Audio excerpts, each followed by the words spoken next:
How's it going, everyone, and welcome to my YouTube channel. In today's video, we're going to be going over how to use mindfulness to find clarity and figure out what you want to do with your life. With that being said, we're going to just jump right into it. The title of today's presentation is called Mental Waters: How to Use Mindfulness to Find Clarity and Figure Out What You Want to Do. And so for those of you who do not know me, my name is Christopher Nedridge. I'm a filmmaker in the health and wellness space. I work with meditation teachers, breathwork facilitators, retreat facilitators, really just anyone who works in the field of transformation. And on the coaching side, I specialize and work with people who are feeling unfulfillment and stuckness in their career or in their life in general, people who really struggle with this idea that they're never doing enough or that they're constantly in shame and guilt for the things that they are or they aren't doing. And so in terms of the content that we're going to be going over today, the first one is the reasons that you don't have clarity on your goals. Second, a framework on how to view your mind. And lastly, ways to find, develop, and nurture clarity to discover your inner truth. Who is this for? This video is for hardworking creatives who are not only interested in developing themselves as a creative and getting better at their craft, but they're also interested in developing themselves as an individual, developing themselves as a person, healing and evolving.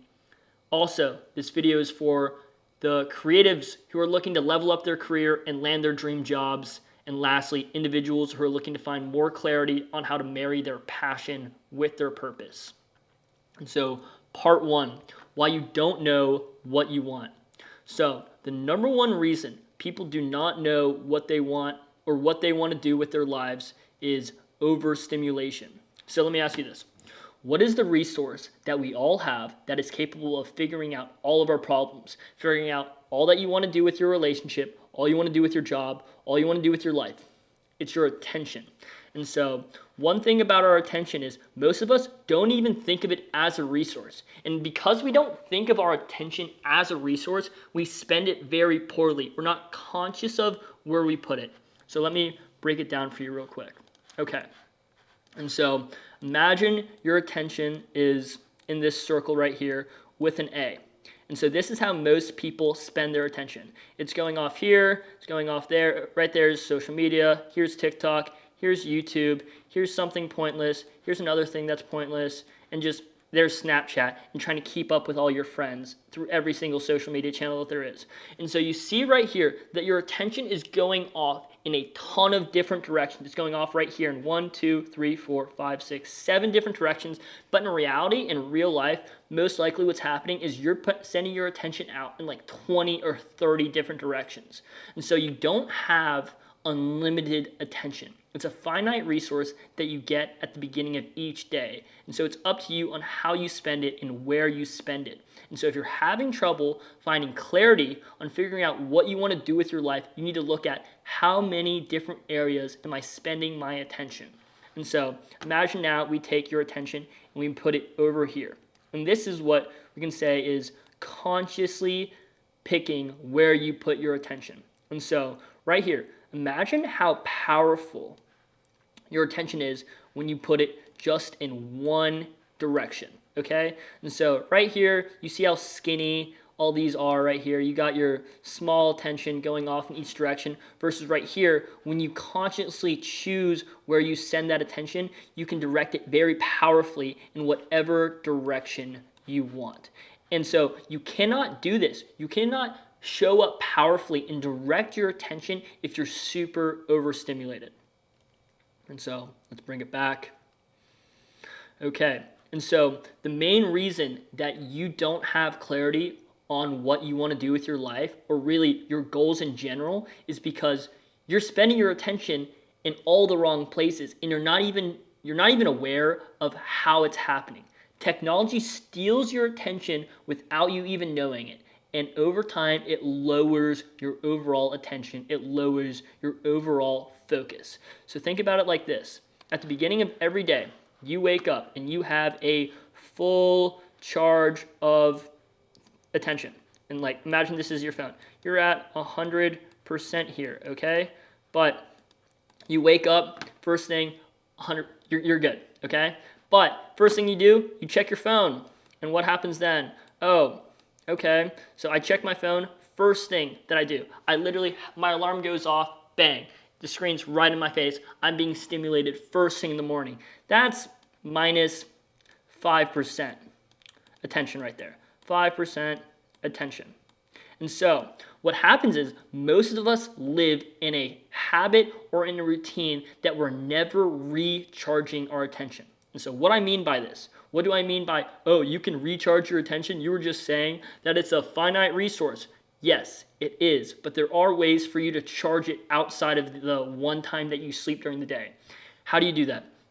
So you have to have mindfulness practices or things that give back. So this could look like, oh, you're sitting outside and you're in nature and you're getting sunlight and you're not on your phone. You're reading a book or you're listening to a podcast. Right there, that gives back. That gives you back focus. That gives you back attention. Another way to do this, sitting down, meditating. That's a great one. Sit there, you meditate, you focus on your breath.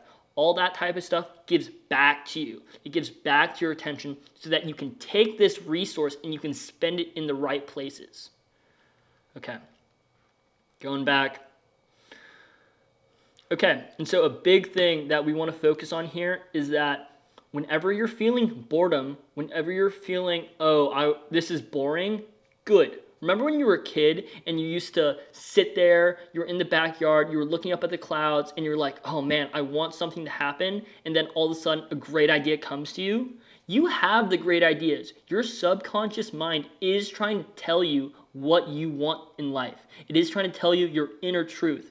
But the thing about your subconscious mind, about your intuition, it speaks in times of boredom. It speaks in times of silence. And so if you're always distracting yourself, how do you expect to listen to your inner voice? That speaks very subtly. It speaks very quietly. And so part 2, the mind is a cup. So this right here is going to talk the framework on how to view your mind. And so this is a little complicated, a little complex, so you need to stick with me here. And so mental waters. Picture your mental landscape as a body of water. The water here is a representation of your thoughts. And so you have this lake, okay, and it's filled with water. The water is your thoughts, okay? Depending on your environment or your situation, this body of water can be a calm pond or a raging ocean. And where this all fits into your attention, your focus is the ship that has to cross this body of water. And so moving this out of the way. And so we're talking about clarity. We're talking about focus. So here you have this body of water, okay? And what you're trying to do is you're trying to get from point A to point B. And point A is, I don't know what I want to do. I don't know what I want to do with my life. And point B is, okay, yes, I understand what I want to do. And your attention is the boat that has to cross all of these thoughts, okay? So right here, these are your thoughts and really just how active your mind is. And so depending on your situation, this body of water can look very differently. And so if you wake up and let's say you have a great morning. You wake up, your alarm goes off, you take a 10-minute walk outside, you get sunlight in your eyes, you come back inside, you meditate, you journal a little bit. Right there, your mind is very calm and your attention is at an all-time high. So this body of water is going to look super relaxed, super calm, and it's going to be very easy for this boat to sail across. It's going to be very easy for you to find clarity on what you want to do with your day, okay? Versus, let's say you have a really bad morning. Your alarm goes off, you overslept, you snoozed like 3 times, so now you're super late. First thing that you do in the morning, you get on your phone, you look on social media, and then you're just stimulating. You're overstimulating your brain, you're overstimulating your mind, you're overstimulating your nervous system, and that does not set you up for success. And so right there, what you've done there is you've created this really wavy, you've created this really chaotic water that you have to now try to sail through, and it's going to be very difficult for you to find clarity and to figure out, oh, what am I truly feeling today? And so that's really, really important. And so another big thing right here about the idea of having a good morning routine is right here. So we're talking about being able to find and create stillness. Let me get all this out of the way. And so in order to find clarity, in order to figure out what you really want in life, you have to be able to find stillness, because we're talking about that in the last section. If you want to be able to listen to your inner voice, if you want to be able to communicate and listen to what your subconscious mind is saying, you have to create a calm and quiet atmosphere for your mind to relax so that you can open yourself up to hear what's really trying to be said. And so, moving on to part 3, a personal practice. And so, mastering focus really comes down to having your own personal practice that you dedicate to mastering it and really dedicating yourself to getting better at training your attention, which you can imagine as a muscle. And so the primary goals with mastering focus, the first one is you have to find or you have to create stillness. And so right here, what we're talking about is if you're trying to master your focus, you have to get better. You have to find ways to create that calm water. If the water's always rocky, the water's always moving like this, that's not what you want. You want the calm water so that you can practice getting from A to B. You sit down with the intention of, I'm trying to find clarity. I'm trying to figure out what I want to do with my day. Bang. You put yourself in the best scenario possible. That's how you train your focus, okay? Also, in this situation, you increase your ability to discern your thoughts and direct your attention. And so if we were to look at it now from a top-down view, so this is a horizontal view right here. If we were looking at a top-down view, you have this body of water, then you have your boat right here, okay? So obviously, it could be wavy, but you don't want to get distracted. You don't want to be curving around in this body of water. You want to be able to get from point A to point B directly. And so, what do I mean by discerning your thoughts?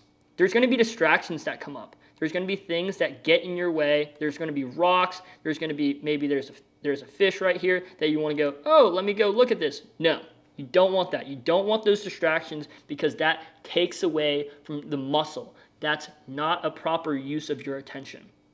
And so, what are some ways to find stillness here? And so, there are brain states. If you're not familiar with this, the brain states, typical ones are beta, alpha, and theta. There's also gamma, but we don't need to talk about that right now. And so, basically, imagine your brain states as this giant loop, very similar to the wave. Like, literally did that on purpose, okay? And so, your active brain is very much like this. It's moving up and down a lot, and as you get more relaxed, the brain waves slow down. And eventually, theta is like your dream state almost, like your subconscious. And so, let me get this out of the way. And so, imagine these three things as like alpha, beta, and theta, okay? And so, finding stillness is about getting out of your thinking logic brain, this one right here with a lot of humps, and going down and moving down to a quieter, a more calm brain state. In those times, when you have a calmer brain wave frequency, that's how you're able to tap into more clarity. Lastly, mindfulness, conscious and connected breathing. And so what I mean by this, very simple, very easy, not very easy. Just because it's simple doesn't mean it's easy, but it is simple. So, conscious and connecting breathing. So you sit there, you close your eyes, and when you breathe in, you say, breathe in. You're saying in, and when you breathe out, out. And that's it. You breathe in, and you say in, you breathe out, and you say out. But here's the thing. You're going to start doing this, and then all of a sudden your mind is going to say, oh, I forgot to text Johnny about going out tomorrow, or I forgot to pay my taxes, or I forgot to do whatever. That's the distraction. That's the fish in the pond that comes up and wants to distract you. You need to be able to bring your attention, you need to be able to bring your focus back to the breath. And so all this is you get distracted, come back. You get distracted, come back. And with time, you train your brain to be able to hold your attention on a single thing for longer. And as you train your mind, as you train your attention to focus on a singular item for a longer period of time, you're able to find deeper levels of clarity. Okay, and the last one here is journaling, structured and unstructured. A structured journaling practice is simple. It's something that, like a daily practice, you write in the morning, how am I feeling today? Then at the end of the evening, you write, how did I feel like today went? And maybe you write out a plan for the next day. Versus an unstructured journaling routine is very more along the lines of what you could call a stream of consciousness journaling practice. And so that basically looks like you sit down and you say, I'm not going to take my pen off this paper until I write 3 pages. And you can start off and fill that first page with, I don't know what I'm going to write. I don't know how I'm going to fill out 3 pages. This is so stupid. But as long as you stick with it and you don't get distracted in that practice, your mind will then just brain dump. And it's going to be, you're going to be amazed with just how much stuff your mind just spews out there. And when you do that, you're able to read through and be like, holy cow, I had no idea I was actually thinking this. With all that being said, that's all for today's presentation. If you're looking to learn more, feel free to check out my Instagram or check out my YouTube channel. Feel free to shoot me a DM. I'd love to chat with you guys, and I look forward to having more conversations just like this. Thank you very much.